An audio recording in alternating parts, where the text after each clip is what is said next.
Back like he never left or had any question as to whether he was going to be allowed to return. Trinidad Chambliss will indeed be in Oxford. Steven Willis of Locked On Ole Miss is here on the show once again. Steven, I imagine when this decision came down without the NCAA's lawyers even in the courtroom, mind you, there was a bit of excitement in Oxford. What was your reaction? Well, it's amazing because one decision by the judge and Ole Miss is legitimately a national championship contender for 2026. They're going to be one of the most talented, one of the favorites in the Southeastern Conference, and it all stemmed from getting Trinidad Chambliss back. It's like I told you over this whole thing, this was going to be the likely outcome, but it wasn't going to be because it was a shade tree local state judge. It wasn't going to be any of that. It was going to be legitimately bad faith and the NCAA picking and choosing arguments to deny him the waiver to start with that got them in trouble. And honestly, that's the reason you have the ability to take this to the state court whenever you present the facts like that. The NCAA presented no evidence, had called no witnesses, and left before the verdict was read. They had no intention of winning this case. This was all about eyeballs for Congress and getting Trinidad Chambliss, using him to get them. How exactly does that work for the NCAA? Because it sounds like this whole situation is benefiting them somehow, and the image there. Expand on that. The NCAA is about 10 years away from essentially dying. There's always going to be college sports. Oh, I don't even know if it's 10 years, man. Yeah, it's that they need Congress desperately to help out and give them power. They need them to legislate power to the NCAA so that they can centralize and make their decisions law again like it was 20 years ago. They use Trinidad Chambliss because he is probably the most popular player that has ever gone through one of these type situations. It didn't matter if the NCAA won or lost the case. It mattered that they can point to it and say, hey, we need your help, Congress, because we cannot function on our own because everybody's going to state courts and all of this stuff of honestly the NCAA's on doing. Gotcha.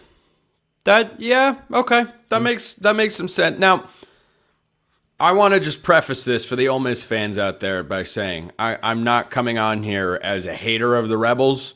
I love watching Trinidad Chambliss play football, but as host of this show, I am obligated to ask the tough questions, Steven. That is why they pay me the biggest of bucks to host this particular show. Is an outcome like this, where Chambliss is going into now his 6th season of college football, bad for the sport? No. That I think there's a common misconception on this Trinidad Chambliss case that has gone around nationally. And hey, good for anybody that is wanting that to get out there. But this is a medical hardship case, the same thing that has been done for 50 years in the NCAA. Before the NCAA started handing out 8th and 9th years like candy, you had the rare 6th year senior because of something happening medically. The NCAA admitted in court that Trinidad Chambliss, if he was at Ferris State, it would have been a rubber stamp for him to get the medical hardship to keep going for a 6th year. The whole problem was the fact that D2 and D1 have different standards and the bureaucracy kind of got in the way. This honestly was, like I said, the perfect example of why the court avenue is useful.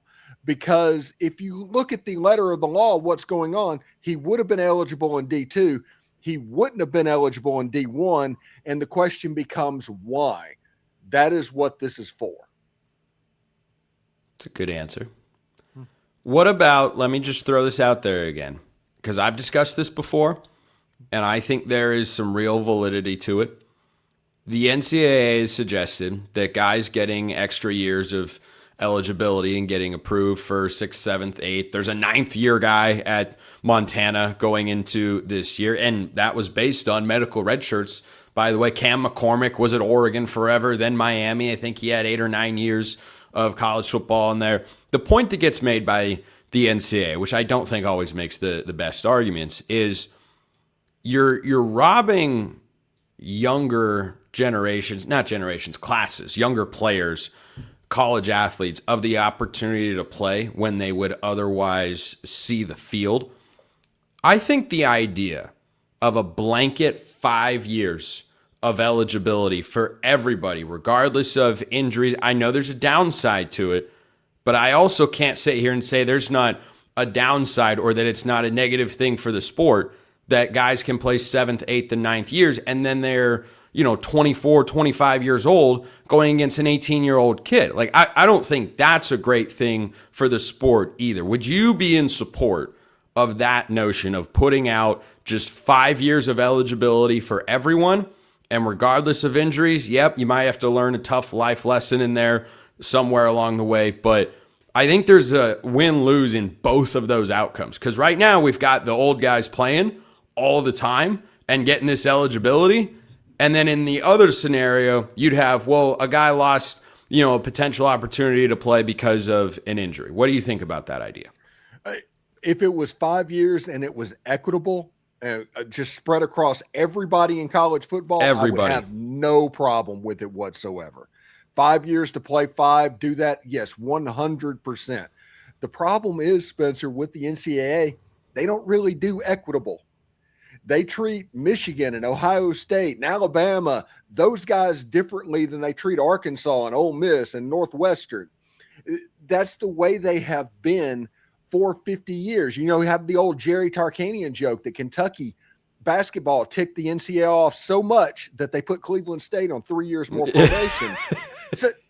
So you have to put in guardrails to where it is truly equitable, or it's just going to become hey, we're playing favorites and playing brands and things like that. But at its root, I have no problem with 5 to play 5 and no waivers for any reason whatsoever. But I just don't think that it will ever get to that point. It's kind of like the playoff. They thrive on the drama. So they want you talking about the 9th year senior at Montana or the recent 8th year senior at Miami, and then still getting upset over Trinidad Chambliss trying to go and get a 4th year of competition, a 6th year of eligibility at the same time. They talk literally out of the same side, both sides of their mouth. And that's probably worse for college sports than the actual aspect of giving these players the fact that they choose bits and pieces to pull from to prove their point of whatever's going on. It's like I always talk about the NCAA. That's about as far as they see. They can't see out here. They only look right at the front of their nose, and that is because they're always constantly trying to put out the next fire, and they have no idea what it's going to look like 10 years down the road. I don't know that anybody does, quite frankly. And I see the appeal and also the inherent downside if Congress were to get involved and then grant them an antitrust exemption so that they could operate as a governing body as the other sports leagues do at the professional level. But then you can open up a whole other can of worms in that regard, because then, well, do we have to just treat these kids like employees? Are we still paying for them to go to school? What exactly does that all entail? I don't know. I don't think there's a good solution like if you continue with the way it currently is, well, we see the downsides that we've got.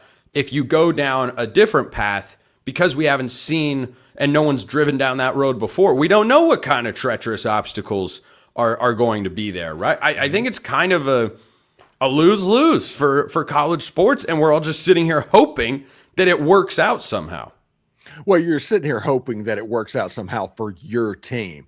The outrage that I saw after the Trinidad Chambliss verdict is almost 100% by teams that are playing against Trinidad Chambliss next season. It's funny how that works out. So everything is becoming much more tribal, much less interested in the good of the sport, more and more interested in the good of this specific team that you care about.